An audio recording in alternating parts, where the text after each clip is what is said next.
Hi all welcome to Aegis academy. Aegis അക്കാഡമിയുടെ മറ്റൊരു വീഡിയോയിലേക്ക് എല്ലാവർക്കും സ്വാഗതം.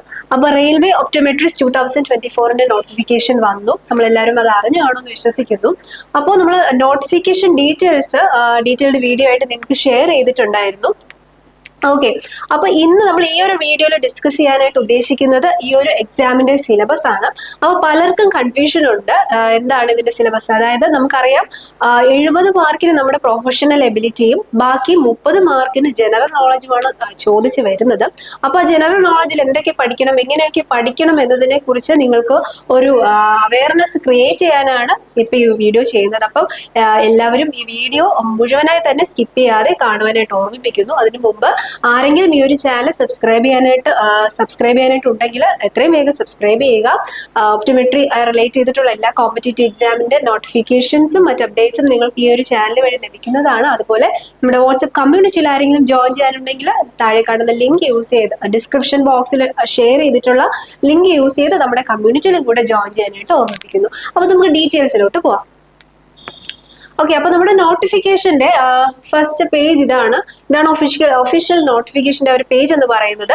അപ്പൊ നമുക്കറിയാം നമ്മുടെ ആപ്ലിക്കേഷൻ തുടങ്ങേണ്ട ഡേറ്റ് എന്ന് പറയുന്നത് ഓഗസ്റ്റ് 17 2024 അതുപോലെ ക്ലോസ് ചെയ്യുന്ന ഡേറ്റ് സെപ്റ്റംബർ 9, 2024.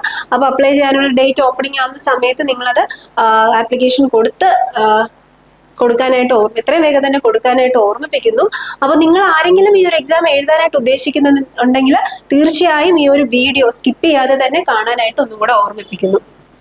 ഓക്കെ, അപ്പൊ നമുക്കറിയാം 100 മാർക്കാണ് നമ്മുടെ ടോട്ടൽ മാർക്സ് ആയിട്ട് വരുന്നത്. അതിൽ 70 മാർക്ക് നമ്മുടെ പ്രൊഫഷണൽ എബിലിറ്റി ആണ്. പ്രൊഫഷണൽ എബിലിറ്റി നമുക്കറിയാം നമ്മുടെ ഒപ്റ്റോമെട്രിയിൽ പഠിച്ച സബ്ജക്റ്റുകൾ തന്നെയാണ് വരുന്നത്. അത് നമുക്ക് ഏതൊക്കെയാണെന്ന് ഓരോന്നായിട്ട് നോക്കാം. അതുപോലെ 30 മാർക്കാണ് നമ്മുടെ റാങ്ക് മേക്കിംഗ് മാർക്കായിട്ട് കൺസിഡർ ചെയ്യുന്നത്. അപ്പൊ അതെല്ലാവരും വളരെ സീരിയസ് ആയിട്ട് തന്നെ പഠിക്കാനായിട്ട് ഓർമ്മിപ്പിക്കുന്നു. ആ 30 മാർക്കിന്റെ ഡിവിഷൻ ആണ് ഈ കാണിച്ചിരിക്കുന്നത്. ജനറൽ അവയർനെസ് 10 മാർക്കിന്, general arithmetic, general intelligence and reasoning അത് ഒരുമിച്ച് 10 മാർക്ക്. ദെൻ ജനറൽ സയൻസ്, അതായത് physics, chemistry, biology, science in everyday life, അത് 10 മാർക്ക്. അപ്പൊ ഈ ജനറൽ സയൻസും ജനറൽ അരിത്തമാറ്റിക്കും നമ്മുടെ 10ാം ക്ലാസ് 10th CBSE ലെവലുള്ള ക്വസ്റ്റ്യൻസ് ആണ് നിങ്ങൾക്ക് ചോദിച്ചു വരുന്നത്. ഓക്കെ, അപ്പൊ നമ്മുടെ പ്രൊഫഷണൽ എബിലിറ്റിയിൽ നിങ്ങൾക്ക് ഏതൊക്കെ ടോപ്പിക്സ് ആണ് വരുന്നതെന്ന് നമുക്ക് ഓരോന്നായിട്ട് നോക്കാം. ഫസ്റ്റ് വരുന്നത് physical and geometrical optics. Next general anatomy and general physiology, anatomy and physiology. Then ocular anatomy and ocular physiology. Then basic biochemistry. Then nutrition, principles of lighting, hospital procedures. The next one, optometric optics, ocular diseases, visual optics, pharmacology, pathology and microbiology, optometric instruments, clinical, then examination of visual system. അപ്പൊ ഇത്രയും topics ആണ് നിങ്ങൾക്ക് detail ആയിട്ട് പഠിക്കാനായിട്ടുള്ളത്. അപ്പൊ നമുക്കറിയാം PSC പോലുള്ള എക്സാംസുകൾക്ക് attend ചെയ്യുന്ന ഒരാൾക്ക് ഇതിനെ കുറിച്ച് ഒരു അവയർനെസ് കാണും. ഇൻ കേസ് നിങ്ങൾ തുടക്കക്കാരാണെങ്കിൽ പോലും എജിസ് അക്കാഡമിയുടെ നമ്മുടെ ക്ലാസ്സുകൾ വളരെ എക്സ്പേർട്ട് ആയിട്ടുള്ള ഫാക്കൽറ്റി ടീമിന്റെ നേതൃത്വത്തിൽ ബേസിക്സ് തൊട്ടേ വളരെ കൺസെപ്റ്റ് ഓറിയന്റഡ് ആയിട്ട് തന്നെ ക്ലാസ്സുകൾ ഇവിടെ നടന്നു പോകുന്നുണ്ട്. നമ്മുടെ ഫ്രീ ക്ലാസ്സുകൾ നിങ്ങൾക്ക് യൂട്യൂബിൽ കാണുമ്പോൾ മനസ്സിലാകും. ഓക്കെ, നെക്സ്റ്റ് നമുക്ക് വരുന്നത് ജനറൽ അവയർനെസ് ആണ്. അപ്പൊ ഈ ഒരു ഏരിയ എന്ന് പറയുന്നത് വളരെ കുറച്ച് മാർക്കിനാണ് നിങ്ങൾക്ക് ചോദിക്കുന്നതെങ്കിൽ പോലും വളരെ വാസ്റ്റ് ആയിട്ടുള്ള ഒരു ഏരിയ ആണ്. ഓരോന്നായിട്ട് നമുക്ക് നോക്കാം. Knowledge of current affairs, then general scientific and technological developments, Indian geography, sports, culture and history of India, then environmental issues concerning India and the world, Indian polity and constitution, Indian economy, books and authors, days and events, government schemes. അപ്പൊ ഈ ഒരു പേര് വായിക്കുമ്പോൾ തന്നെ അറിയാം വളരെ detail ആയിട്ട് നമുക്ക് പഠിക്കേണ്ടതായിട്ടുണ്ട്. അപ്പൊ എജൂസ് അക്കാഡമിയിൽ ജനറൽ PSC രംഗത്തെ മികച്ച അധ്യാപകരാണ് ഈ ഒരു ഏരിയ നിങ്ങൾക്ക് വേണ്ടി കൈകാര്യം ചെയ്യുന്നത്. ജനറൽ അവയർനെസിന്റെ ക്ലാസ്സുകളുടെ ഒരു ഡെമോ വീഡിയോ ഈ ഒരു വീഡിയോയുടെ ഡിസ്ക്രിപ്ഷൻ ബോക്സിൽ ഷെയർ ചെയ്തിട്ടുണ്ട്. അപ്പൊ അത് നിങ്ങൾക്ക് ലിങ്ക് യൂസ് ചെയ്ത് കാണുമ്പോൾ മനസ്സിലാകും എത്ര ഭംഗിയായിട്ടാണ് ഈ ഒരു ഏരിയയിൽ നിന്ന് ക്ലാസ്സുകൾ എടുത്തു പോകുന്നുള്ളത്. ഓക്കെ, അപ്പൊ എല്ലാവരും അത് കയറി കാണാനായിട്ട് ഓർമ്മിപ്പിക്കുന്നു. നെക്സ്റ്റ് വരുന്നത് നമുക്ക് റീസണിങ് ആണ്. റീസണിങ്ങിന്റെ അകത്ത് ഇത്രയും ടോപ്പിക്സുകളുണ്ട്. അപ്പൊ നമുക്കിത് കാണുമ്പോൾ കുറച്ച് കൺഫ്യൂസിംഗ് ആയിട്ട് തോന്നും. നമുക്ക് ഓരോന്നായിട്ട് നോക്കാം. മോനോലോഗിസ്, relationship, alphabetical and number series, syllogism, coding and decoding, jumbling, seating arrangements, അങ്ങനെ എക്സെട്ര എക്സെട്ര ഇത്രയും ടോപ്പിക്സ് ഇതിൻ്റെ അകത്ത് വരുന്നുണ്ട്. അപ്പൊ നമുക്ക് പേര് കാണുമ്പോൾ ഇത് നിങ്ങൾക്ക് ആ ഒരു കൺഫ്യൂഷൻ അല്ലെങ്കിൽ ആ ഒരു ടെൻഷൻ വേണ്ട. അപ്പൊ നമുക്ക് വളരെ സിമ്പിൾ ആയിട്ടുള്ള ഒരു ടോപ്പിക് തന്നെയാണ് ഈ റീസണിങ് എന്ന് പറയുന്നത്. നമ്മുടെ പ്രൊഫഷണൽ എബിലിറ്റിയുടെ അത്ര പോലും നിങ്ങൾക്ക് പാടായിട്ട് വരുന്നില്ല. നമ്മൾ ഓരോന്നായിട്ട് എന്താണെന്നുള്ളത് പ്രോപ്പർ ആയിട്ട് മനസ്സിലാക്കേണ്ട ആവശ്യം മാത്രമേ വരുന്നുള്ളൂ. മനസ്സിലാക്കി കഴിഞ്ഞാൽ നിങ്ങൾക്കിത് ഈസി ആയിട്ട് തന്നെ അറ്റൻഡ് ചെയ്യാനായിട്ടും ഇതിൽ നിന്ന് 10 മാർക്ക് 9 മാർക്ക് വരെ ഈസി ആയിട്ട് സ്കോർ ചെയ്യാനായിട്ട് പറ്റുന്ന ഒരു ഏരിയ തന്നെയാണ്. പക്ഷെ എന്താണ് നമ്മൾ ഇതിന്റെ കൺസെപ്റ്റും ഇതിന്റെ ബേസിക്സും അറിയണം. അപ്പോൾ വളരെ ഡീറ്റെയിൽഡ് ആയിട്ട് തന്നെ എജ്യൂസ് അക്കാഡമിയിൽ ഈ ഒരു ഏരിയയിൽ നമ്മൾ ക്ലാസ്സുകൾ എടുത്തു പോകുന്നുണ്ട്. നിങ്ങൾക്ക് മനസ്സിലാക്കാനായിട്ട് ഞാൻ ഇതിൽ നിന്ന് ഓരോന്നോരോ എക്സാമ്പിൾ കാണിച്ചു തരാം. ജസ്റ്റ് കൺസെപ്റ്റ് എന്താണ് അപ്പൊ നിങ്ങൾക്ക് ഇതിന്റെ ഒരു ഡിഫിക്കൽട്ടി ലെവൽ അല്ലെങ്കിൽ ഒരു ഈസിനെസ് ലെവൽ മനസ്സിലാക്കാൻ വേണ്ടിയിട്ട് മാത്രം ഒരു എക്സാമ്പിൾ ഞാൻ കാണിച്ചു തരാം. ഫസ്റ്റ് വൺ നമ്മുടെ റീസണിംഗിനകത്ത് വരുന്ന ഫസ്റ്റ് ടോപ്പിക്കാണ് ഈ അനലോഗീസ് എന്ന് പറയുന്നത്. അപ്പൊ ഒരു എക്സാമ്പിൾ നമുക്ക് എക്സാമ്പിളിലൂടെ എന്താണ് കാര്യം എന്നുള്ളത് മനസ്സിലാക്കി തരാം. ക്വസ്റ്റ്യൻ വരുന്നത് ഇതൊരു പ്രീവിയസ് ഇയർ ക്വസ്റ്റ്യനും കൂടെയാണ്.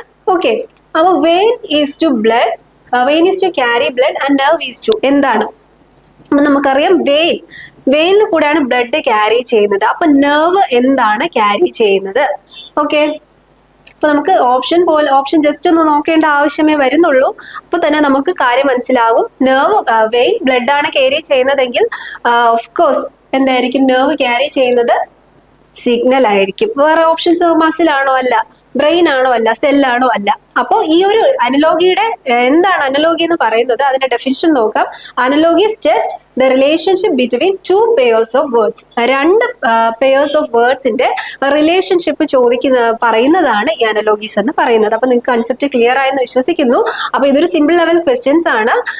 കുറച്ച് നമ്മുടെ എജ്യൂസ് അക്കാഡമിയിൽ സിമ്പിൾ ടു കോംപ്ലക്സ് ലെവലിലെ ക്വസ്റ്റ്യൻസ് വരെ വളരെ കൺസെപ്റ്റ് ഓറിയന്റഡ് ആയിട്ട് ടീച്ചേഴ്സ് നിങ്ങൾക്ക് ഹാൻഡിൽ ചെയ്ത് പോകുന്നുണ്ട്. ഓക്കെ, നെക്സ്റ്റ് റീസണിങ്ങിലെ തന്നെ മറ്റൊരു ഏരിയ നമുക്ക് നോക്കാം. സിലോഗിസം എന്ന് പറയുന്നത്. Syllogism is a form of logical reasoning where a conclusion is drawn from 2 premises. 2 premises ഉണ്ടാവും. പെർമിസസ് എന്താണെന്ന് നമുക്ക് പറയാം. 2 പെർമിസസ് ഉണ്ടാവും, നിങ്ങൾക്ക് തരും. ആ പെർമിസസിൽ നിന്ന് നിങ്ങൾ ഒരു കൺക്ലൂഷനിൽ എത്തിപ്പെടുക. അതാണ് സിലോഗിസം കൊണ്ട് ഉദ്ദേശിക്കുന്നത്. താഴോട്ട് നോക്കാം. Typically A major premise and minor premise. ഒരു മേജർ പ്രിമൈസും ഒരു മൈനർ പ്രിമൈസും കാണും. ആ മേജർ പ്രിമൈസിൽ നിന്നും മൈനർ പ്രിമൈസിൽ നിന്നും നിങ്ങളൊരു ലോജിക്കൽ കൺക്ലൂഷൻ ഡെഡ്യൂസ് ചെയ്ത് എടുക്കുക. അതാണ് സിലോഗിസം എന്നുകൊണ്ട് ഉദ്ദേശിക്കുന്നത്. The conclusion is A logical deduction based on relationship between the premises. ഈ മൈനർ പ്രിമൈസിൽ നിന്നും ഒരു മേജർ പ്രിമൈസിൽ നിന്നും നിങ്ങളൊരു കൺക്ലൂഷനെ ഡെഡ്യൂസ് ചെയ്ത് എടുക്കുക. ഓക്കെ, അപ്പൊ നമുക്ക് ചിലപ്പോൾ ഈ ഒരു ഡെഫിനേഷൻ കാണുമ്പോൾ മനസ്സിലായെന്ന് വരില്ല. നമുക്ക് എക്സാമ്പിൾ നോക്കി നിങ്ങൾക്ക് കൺസെപ്റ്റ് ക്ലിയർ ആക്കി തരാം. അപ്പൊ ഞാൻ പറഞ്ഞു 2 പ്രിമിസ് കാണുമെന്ന് പറഞ്ഞു, മേജറും മൈനറും. അപ്പൊ ഫസ്റ്റ് മേജർ പ്രിമിസ് നിങ്ങൾക്ക് തന്നിട്ട് ക്വസ്റ്റ്യൻ ഇങ്ങനെയായിരിക്കും. 2 പ്രിമിസ് തന്നിട്ടുണ്ടാവും.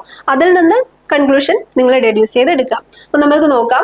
മേജർ പ്രിമൈസ് എന്ന് പറയുന്നത് ഓൾ ബേർഡ്സ് ഹാവ് വിങ്സ്. എല്ലാ പക്ഷികൾക്കും ചിറകുണ്ട്. അതാണ് ജനറൽ ആയിട്ടുള്ള ഒരു മേജർ പ്രിമൈസ് എന്ന് പറയുന്നത്. The minor premise is A penguin is A bird. അപ്പൊ എന്താണ്? പെൻഗ്വിൻ ഒരു പക്ഷിയാണ്.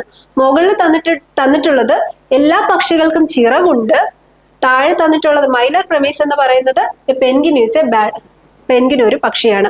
അങ്ങനെയാണെങ്കിൽ ഇതിൽ നിന്ന് നമുക്ക് കണ്ടുപിടിച്ചെടുക്കേണ്ട കൺക്ലൂഷൻ എന്ന് പറയുന്നത് therefore a penguin has wings. എല്ലാ പക്ഷികൾക്കും ചിറകുണ്ടെന്ന് പറഞ്ഞു. പെൻഗ്വിൻ ഒരു പക്ഷിയാണെന്നും പറഞ്ഞു. അങ്ങനെയാണെങ്കിൽ ഒബ്വിയസ്ലി നിങ്ങൾ ഇതിൽ നിന്നും വരേണ്ട കൺക്ലൂഷൻ എന്താണ്? പെൻഗ്വിനും വിങ്സ് ഉണ്ട്. ഇതൊരു സിമ്പിൾ ആയിട്ടുള്ള ബേസിക് ആയിട്ടുള്ള ഒരു ക്വസ്റ്റ്യൻ ആണ്. അപ്പൊ ഇതിന്റെ കുറച്ചുകൂടെ ടഫ് ലെവൽ വരുന്നുണ്ട്. അപ്പോൾ കൺസെപ്റ്റ് മനസ്സിലാക്കി കഴിഞ്ഞാൽ നമുക്ക് ഏതൊരു ടഫ് ക്വസ്റ്റ്യനെയും നിങ്ങൾക്ക് ആൻസർ ചെയ്ത് എടുക്കാവുന്നതേ ഉള്ളൂ. ഓക്കെ, അപ്പൊ നമുക്ക് ഏറ്റവും ഇമ്പോർട്ടന്റ് ആയിട്ടുള്ള ഒരു കാര്യം നിങ്ങൾ ആ ഒരു കൺസെപ്റ്റ് മനസ്സിലാക്കി എടുക്കുക എന്നുള്ളതാണ്. അപ്പൊ ആ ഒരു നിങ്ങൾക്ക് കിട്ടുവാണെങ്കിൽ, ആ ഒരു കൺസെപ്റ്റ് കിട്ടുവാണെങ്കിൽ നിങ്ങൾക്ക് ഇങ്ങനത്തെ ക്വസ്റ്റ്യൻസ് ഒക്കെ കാണുമ്പോൾ തന്നെ അറ്റൻഡ് ചെയ്ത് പോകാവുന്നതാണ്. ഓക്കെ, അപ്പൊ നമുക്ക് അവിടെ ടൈം മാനേജ് ചെയ്യാനായിട്ട് സാധിക്കും. ഓക്കെ, നെക്സ്റ്റ് ഒരു എക്സാമ്പിളൂടെ കാണിക്കാം. അതുകൂടെ കാണുമ്പോൾ നിങ്ങൾക്ക് ഈ ഒരു സിലോഗിസം എന്ന് പറയുന്ന ഒരു ഏരിയ നന്നായിട്ട് ക്ലിയർ ആവും. ഓക്കെ, അപ്പൊ ഇവിടെ തന്നിരിക്കുന്ന മേജർ പ്രിമിസ് എന്ന് പറയുന്നത് ഓൾ ഫ്രൂട്ട്സ് ഹാവ് സീഡ്സ്. എല്ലാ ഫലങ്ങൾക്കും എന്തുണ്ട്? വിത്തുണ്ട്. മൈനർ പ്രിമിസ് എന്ന് പറയുന്നത് A tomato is A fruit. നമ്മുടെ ടൊമാറ്റോ എന്ന് പറയുന്നത് ഒരു ഫ്രൂട്ട് ആണ്. അപ്പൊ നമ്മൾ നേരത്തെ ക്വസ്റ്റ്യനും കൂടെ ഒന്ന് മനസ്സിൽ വെക്കുക. അപ്പൊ നമ്മൾ എത്തുന്ന ലോജിക്കൽ കൺക്ലൂഷൻ എന്ന് പറയുന്നത് എന്തായിരിക്കാം? Therefore, a tomato has its first option തന്നെയാണ് അതിന്റെ ആൻസർ എന്ന് പറയുന്നത്. നിങ്ങൾക്ക് ബാക്കി ഓപ്ഷൻസ് നോക്കാൻ മനസ്സിലാവും, വേറെ പ്രത്യേകിച്ച് റിലേഷൻ ഒന്നും ഇല്ല. അപ്പം ഈ ഒരു ഏരിയ നിങ്ങൾക്ക് ക്ലിയർ ആയെന്ന് വിശ്വസിക്കുന്നു. ഓക്കെ, അപ്പൊ ഇതുപോലത്തെ എക്സാമ്പിൾസ് നമുക്ക് ചെയ്ത് പഠിച്ചാൽ നമുക്ക് ഈ ഒരു ഏരിയ നിന്ന് ഈസി ആയിട്ട് മാർക്ക് സ്കോർ ചെയ്യാനായിട്ട് സാധിക്കും. നെക്സ്റ്റ് വരുന്നത് ജനറൽ അരിത്തമാറ്റിക് ആണ്. ഈ ജനറൽ അരിത്തമാറ്റിക്കിന്റെ ടോപ്പിക്കുകൾ നമ്മൾ സ്കൂൾ ക്ലാസ്സുകളിൽ 10th ലെവലിലൊക്കെ പഠിച്ച സിമ്പിൾ ആയിട്ടുള്ള ടോപ്പിക്സുകൾ തന്നെയായിരിക്കും. ഏതൊക്കെയാണെന്ന് നമുക്ക് ജസ്റ്റ് ഒന്ന് നോക്കാം. Number system, ratio and proportion, board mass, percentage, decimals, mensuration, fractions, etcetera etcetera. അങ്ങനെ വളരെ സിമ്പിൾ ആയിട്ടുള്ള കുറച്ച് ടോപ്പിക്സുകൾ തന്നെയാണ് പോകുന്നത്. ഓക്കെ, നമുക്ക് ഇതിൽ വരുന്ന ഒരു എക്സാമ്പിൾ നോക്കാം. അപ്പൊ ഈ ഒരു ഏരിയ പഠിക്കണമെങ്കിൽ പോലും നമുക്ക് വളരെ എല്ലാവർക്കും മാത്സിനെ കുറിച്ച് 10th ക്ലാസ് ലെവൽ മാത്സ് എല്ലാവർക്കും അറിയാമായിരിക്കും. ദെൻ അങ്ങനെയാണെങ്കിൽ പോലും നമുക്ക് എന്താണ് ഈ ഒരു ഏരിയ മനസ്സിലാക്കാനായിട്ട് സിമ്പിൾ ടെക്നിക്സും കുറുക്ക് വഴികൾ, എളുപ്പ വഴികളൊക്കെ ഉണ്ട്. അപ്പൊ നിങ്ങൾ പ്രോപ്പർ ആയിട്ട് ട്രെയിനിങ് എടുത്തേ മതിയാകുള്ളൂ. അപ്പൊ നമുക്ക് ടൈം മാനേജ്മെന്റ് എന്ന് പറയുന്നത് വളരെ ഇമ്പോർട്ടന്റ് ആയിട്ടുള്ള ഒരു കാര്യമാണ്. നമുക്ക് 100 ക്വസ്റ്റ്യൻസ് അറ്റൻഡ് ചെയ്യാൻ 90 മിനിറ്റ്സ് അവൈലബിൾ ആയിട്ടുള്ളൂ. അപ്പോൾ ഈ ഒരു ഏരിയയുടെ കുറുക്ക് വഴികൾ, സിമ്പിൾ ടെക്നിക്സ് നിങ്ങൾ പഠിച്ചു വെച്ച് കഴിഞ്ഞാൽ നമുക്ക് ഇങ്ങനത്തെ സിമ്പിൾ ക്വസ്റ്റ്യൻസ് വരുമ്പോൾ ഈസി ആയിട്ട് ചെയ്തു പോകാനായിട്ട് സാധിക്കും. ഓക്കെ, നെക്സ്റ്റ് വരുന്നത് ജനറൽ സയൻസ് ആണ്. ഞാൻ നേരത്തെ പറഞ്ഞു ജനറൽ സയൻസിന്റെ അകത്ത് physics, chemistry, biology, then science in everyday life, എൻവയോൺമെന്റൽ സയൻസ്. ഈ ഒരു പോർഷനും നമ്മുടെ 10th ക്ലാസ് 10th ലെവൽ ക്ലാസ്സുകളിൽ വരുന്ന പോർഷൻസ് തന്നെയാണ് നമുക്ക് വരുന്നത്. വളരെ സിമ്പിൾ ആയിട്ടുള്ള ടോപ്പിക്കാണ്. ഈ ഒരു ഏരിയയിൽ നിന്ന് 10 മാർക്ക് നമുക്ക് ഈസി ആയിട്ട് സ്കോർ ചെയ്യാവുന്നതേ ഉള്ളൂ. ഓക്കെ, അപ്പോൾ റെയിൽവേ ഒപ്റ്റോമെട്രിസ്റ്റ് 2024ന്റെ ക്ലാസ്സുകൾ എജ്യൂസ് അക്കാഡമിയിൽ റണ്ണിങ് ആണ്. അപ്പോൾ നമ്മുടെ ഫ്രീ ഡെമോ ക്ലാസ്സുകൾ നിങ്ങൾക്ക് കാണാനായിട്ട് ഈ നമ്പറിലോട്ട് കോൺടാക്ട് ചെയ്യാം. അതുപോലെ നിങ്ങളൊരു റെയിൽവേ ഒപ്റ്റോമെട്രിസ്റ്റ് 2024 നിങ്ങൾ അത് ഒരു എക്സാം ക്രാക്ക് ചെയ്യാനായിട്ട് ഉദ്ദേശിക്കുന്നുണ്ടെങ്കിൽ, റെയിൽവേ ഒപ്റ്റോമെട്രിസ്റ്റ് ആവാൻ നിങ്ങൾ ഉദ്ദേശിക്കുന്നുണ്ടെങ്കിൽ, നിങ്ങൾക്ക് ഇൻട്രസ്റ്റ് ആണെങ്കിൽ നിങ്ങൾക്ക് തീർച്ചയായും എജ്യൂസ് അക്കാഡമിയിൽ ജോയിൻ ചെയ്യാം. പുതിയ ബാച്ച് ഉടൻ തന്നെ സ്റ്റാർട്ട് ചെയ്യുന്നതാണ്. നിങ്ങളുടെ അഡ്മിഷൻ ഉറപ്പാക്കുന്നതിനായിട്ട് നിങ്ങൾക്ക് ഈ നമ്പറിലോട്ട് കോൺടാക്ട് ചെയ്യാം. ഒരു കാര്യം കൂടെ ഓർമ്മിപ്പിക്കുന്നു, നമ്മുടെ യൂട്യൂബ് ചാനൽ ആരെങ്കിലും സബ്സ്ക്രൈബ് ചെയ്യാനായിട്ടുണ്ടെങ്കിൽ എത്രയും വേഗം സബ്സ്ക്രൈബ് ചെയ്യുക. ബെല്ലൈക്കൺ കൂടെ ക്ലിക്ക് ചെയ്യാനായിട്ട് ഓർമ്മിപ്പിക്കുന്നു. എങ്കിൽ മാത്രമേ നോട്ടിഫിക്കേഷൻസ്, ഞങ്ങളുടെ വീഡിയോസിന്റെ നോട്ടിഫിക്കേഷൻസ് നിങ്ങൾക്ക് ഉടനടി ലഭിക്കത്തുള്ളൂ. അതുപോലെ നമ്മുടെ വാട്സ്ആപ്പ് കമ്മ്യൂണിറ്റിയിലും കൂടെ ജോയിൻ ചെയ്യാനായിട്ട് നിങ്ങൾ ഓർമ്മിപ്പിക്കുന്നു. എല്ലാവരും നല്ല രീതിയിൽ തന്നെ പഠിക്കുക, പ്രിപ്പയർ ചെയ്യുക. All the best. Thank you.